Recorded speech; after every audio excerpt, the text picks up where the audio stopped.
Bonjour à tous et à toutes, bienvenue dans votre chaîne Maths et Physique en poche. Aujourd'hui dans cette séance, je vais partager avec vous et surtout pour les étudiants du tronc commun, un exercice concernant les polynômes. Alors là, vous avez le problème ou bien le sujet devant vos yeux. Il suffit d'arrêter votre vidéo et de lire les questions, répondre, puis faites la comparaison. Alors, vous avez un polynôme px égale à x à puissance 3 moins 3x carré moins 6x plus 8. Donc, la première question montrait que 1 est une racine du polynôme. Donc, dire que 1 est une racine du polynôme, ça veut dire qu'il suffit de remplacer x par 1 et voir si vous avez p de x égale à 0 ou non. Alors là, p de 1, si vous remplacez, ça vous donne 1 moins 3 moins 6 plus 8, c'est bien égal à 0. Alors là, on dit que 1 est une racine de p de x, ou bien de polynôme p de x. Et dans ce cas-là, ça veut dire que on peut ajouter une autre conclusion, c'est que p de x est divisible par x moins alpha, ou bien en autre, c'est la racine, x moins 1. Là, ce sont des choses, il faut bien les retenir. Donc, si p de x est divisé par x moins 1, ça veut dire qu'on peut trouver un polynôme q de x tel que p de x égale x moins 1 q de x. Donc, c'est pour cette raison qu'on vous dit montrer que p de x égale x moins 1 fois q de x, ou q de x est un polynôme indéterminé. Donc, qu'est-ce qu'il faudra faire dans ce cas-là? Il faut bien sûr effectuer, on va effectuer la division euclidienne de p de x par x moins 1. C'est-à-dire, on aura x3 moins 3x au carré moins 6x plus 8. On fait la division par x moins 1. Alors, je commence par le plus haut degré, x3, donc je dois faire x au carré.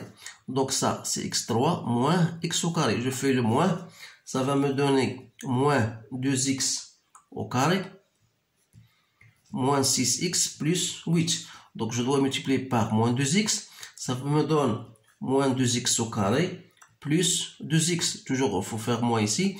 Donc ça me donne 6x, ça me donne moins 8x, plus 8. Donc, je dois faire moins 8. Donc, c'est moins 8x plus 8. Donc, il reste 0. Alors là, je dis que p de x n'est autre que x moins 1 fois q de x qui est égal à x carré moins 2x moins 8. Donc, ça veut dire donc q de x, c'est quoi? C'est x au carré moins 2x moins 8. Alors, la question qui vient après, on veut montrer que moins 2 est racine de q. C'est-à-dire, on va chercher q de moins 2. Donc, ça me donne moins 2 au carré, moins 2, moins 8. Donc, c'est bien égal à 0. Donc, dans ce cas, on dit que q de x est divisible par x moins 2. Ça veut dire x plus 2. De la même manière, on déduire une factorisation du polynôme. Alors, il faut faire ensuite une division euclidienne de x carré moins 2x moins 8 par x plus 2.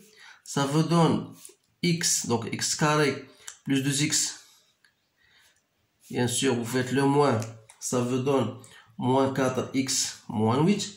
Donc, x moins 4, donc ça, moins 4x moins 8. Donc, ça vous donne 0. Ça veut dire que q de x n'est autre que x plus 2 fois x moins 4. Et par suite, alors là, p de x, on a trouvé déjà x moins 1, facteur de q de x. Et q de x, c'est quoi? C'est x plus 2, x moins 4. Voilà l'expression de p de x.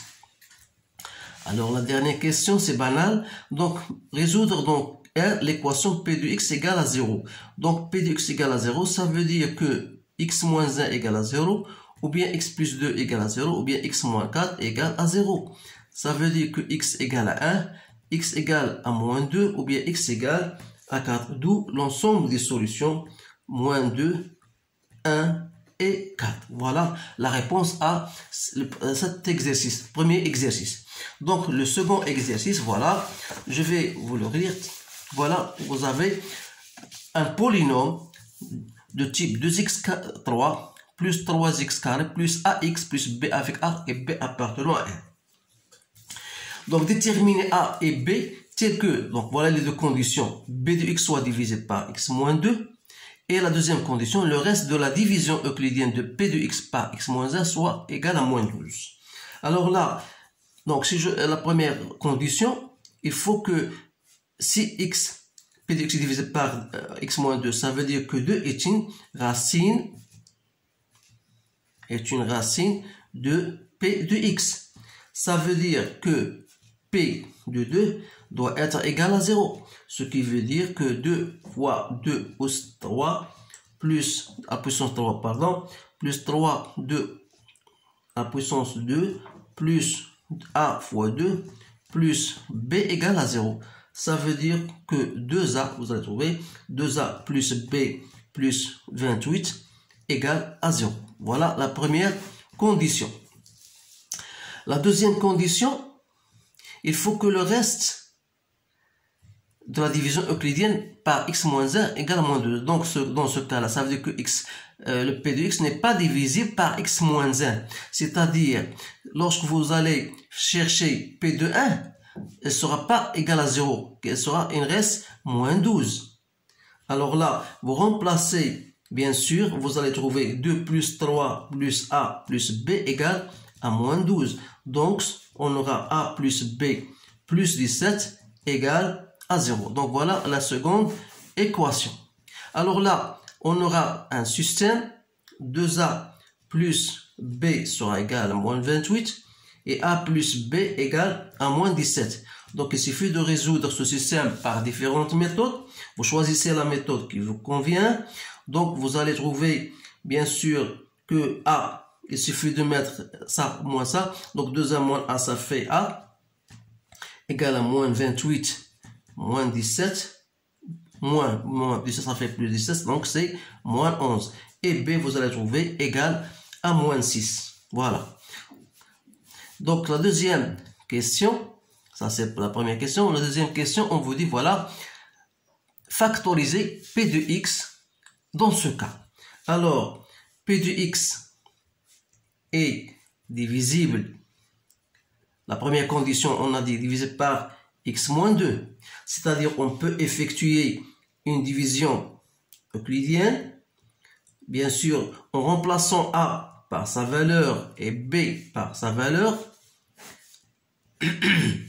Donc on aura 2x carré, 2x3 plus 2x3 moins 4 x au carré. Donc je fais le moins ici, ça va me rester 7x au carré moins 11x moins 6. Je fais 7x, donc c'est 7x carré moins 14x, donc ça va me donner 3x moins 6. Donc ici j'ajoute un 3, ça me donne 3x moins 6, je fais le moins, donc il reste 0. Alors là, donc P de x, c'est quoi? C'est x moins 2 fois 2x au carré plus 7x plus 3. Donc, voilà la réponse à ces deux exercices. Donc, ce sont des exercices, bien sûr. Voilà les questions qu'on peut vous poser le jour de contrôle. Ce sont des questions, bien sûr, plus ou moins identiques à ce genre de questions. Donc, essayez de refaire bien sûr cet exercice, vous lisez bien les questions et vous appliquez bien sûr toutes les notions que vous avez vues en cours. Alors là, je vous conseille, c'est un bon conseil, je vous souhaite une bonne chance et je vous verrai dans les séances prochaines. Bien sûr, on va choisir d'autres exercices plus difficiles que cela, dans le but bien sûr de changer et de pouvoir bien sûr maîtriser toutes les notions nécessaires pour résoudre vos problèmes à l'examen. Donc pour ne pas trop parler, je vous laisse. Il ne me reste qu'à vous remercier de votre attention essayez bien sûr de partager et pour que tous les gens, bien sûr les intéressés, puissent comprendre. Alors je vous laisse, à bientôt.